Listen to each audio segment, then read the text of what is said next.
we explored, the more we discovered our users had an appetite for fun. But if you get it right and you do fun, then they'll buy it. 10% of our revenues come through credit card on the mobile. Our top price point is £10. We get plenty of transactions every day at £10. So our customers are sending almost 1 million flirtograms to each other a day. We register them really, really quickly, so sub 45 seconds for the registration process on the phone. 4 days before Leap Year Day, we gave women on the site the ability to send engagement rings to men. Astonishingly, we sold 14,000 of them in 3 days. What the customers are paying for is the ability to make themselves more visible. The men are doing the hunting. The women tend to buy more of the vanity services.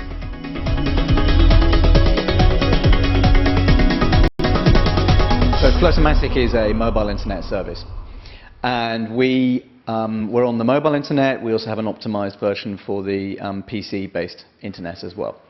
It does exactly what you would expect it to do when you hear the name. Users come in, they register. Because it's Omatic, we register them really, really quickly, so sub 45 seconds for the registration process on the phone, which is not uniquely fast, but pretty damn fast. We offer them a variety of different ways to find other people. I'd say on the home page, there's probably 6 or 7 mechanics, all of which are disguised search mechanics of one kind or another, all of which are designed to lead you to people with photographs as quickly as possible. Once you find people, you then hopefully begin to interact with them. And obviously getting people talking is the name of the game for us, because once those interactions start happening, then the service becomes of value to us and to the user, because we're generating page views. We can monetize it through advertising. More importantly, from our revenue perspective, we can monetize it in other ways where the users are buying what we call extra fun around the outside. I like to look at it more like a walk in the park. You know, the customers can come in, they can walk around the park, they can play frisbee, they can chat to each other, they can lie in the grass, all of that kind of stuff. If they want to buy an ice cream, we sell them ice creams. We've developed a range of premium services that we sell to customers on top of the basic free usage that they get. The trick probably, and I'd love to claim that we've been ruthlessly scientific about it, but to be honest, it's been more of a subjective opinion at every stage. The trick has been to give the customers all the things they need so that they can flirt without paying. They can look for people, they can send messages, they can rate people, they can be rated by them, they can have basic fun. And then to finally calculate what it is that we insist that they pay for. Initially those were gifts, and that was the obvious one. A long time ago, 3 years ago now, we were looking at the number of messages that our customers were sending each other. And it was way higher than we could possibly have guessed it would be when we first dreamt up the service. So on a good day, for example, at the moment our customers are sending almost 1 million flirtograms to each other a day. I was trying to figure out how to monetize, and I remember thinking, if only we could attach a small payment to 1% of the messages that are flying around on this service, then life will be very good.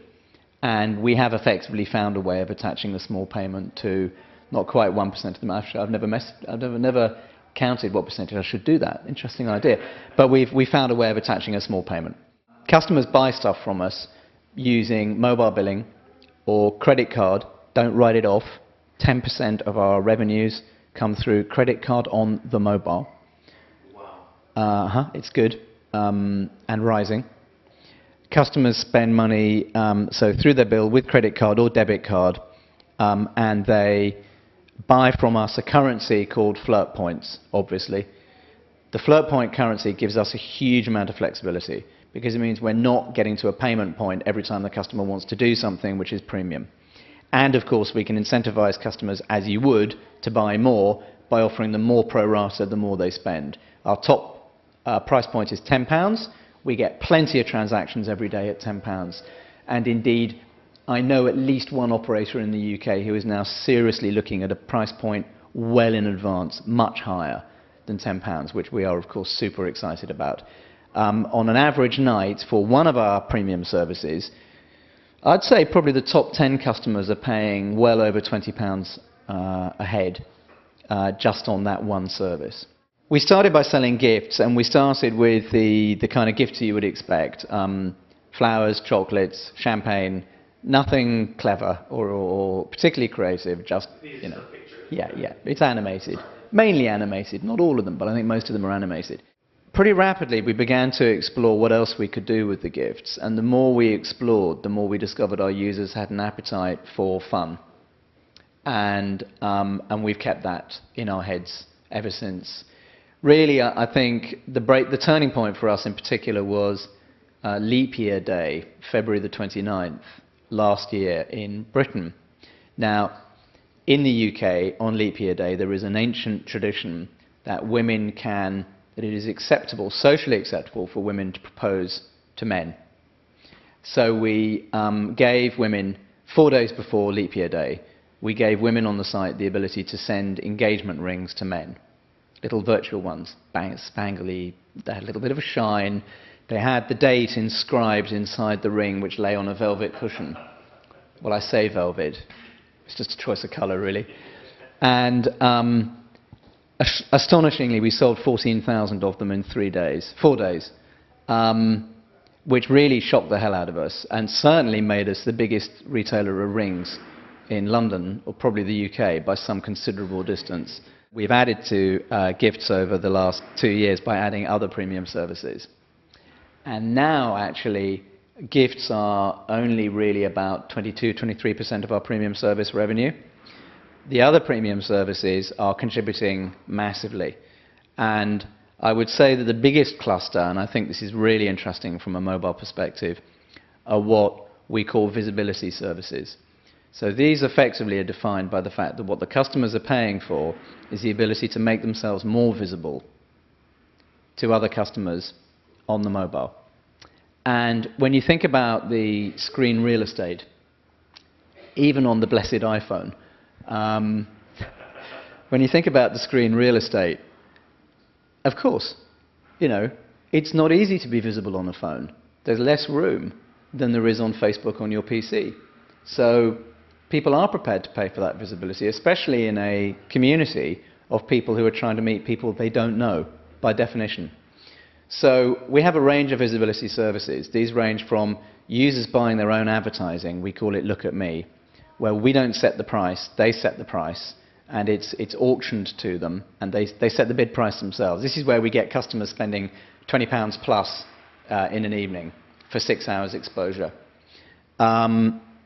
They range from that through to something called the Flirt Bomb, which effectively is customer spam. And we realized there was a demand from customers to spam each other. So we've given them that. And you can buy a Flirt Bomb, and what it does, if you're a man, for example, is you can hit 50 women in one go. We choose the women randomly against the profile that you're looking for, but you don't get any control over who it goes to. You just have to sit and wait for the messages to come back from the people you've advertised to. And it works. It's fun. We've also done something which is quite a key component of the service we call the buzz. So a buzz is where, so this is very user controlled. So for obvious reasons, a buzz is where the user agrees that if somebody particularly wants to talk to them, they will receive a text message saying somebody's trying to get hold of you through Flirtomatic. And there are various user controls on this. Clearly, the applicant never gets to see the phone number or the email address of the person they're trying to get hold of. But we incentivize that. We knew probably it would be women who would chiefly be buzzed by men, because the activity does kind of pan out in the way any sociologist would tell you to expect, which is that the men are doing the hunting. And the women tend to buy more of the vanity services. Because they're more concerned about what they look like. And so the men chiefly buy the buzzes. In order to incentivize this, women earn flirt points if they agree to accept buzzes. And they then use those flirt points to do things like pay for better ratings, which you can do.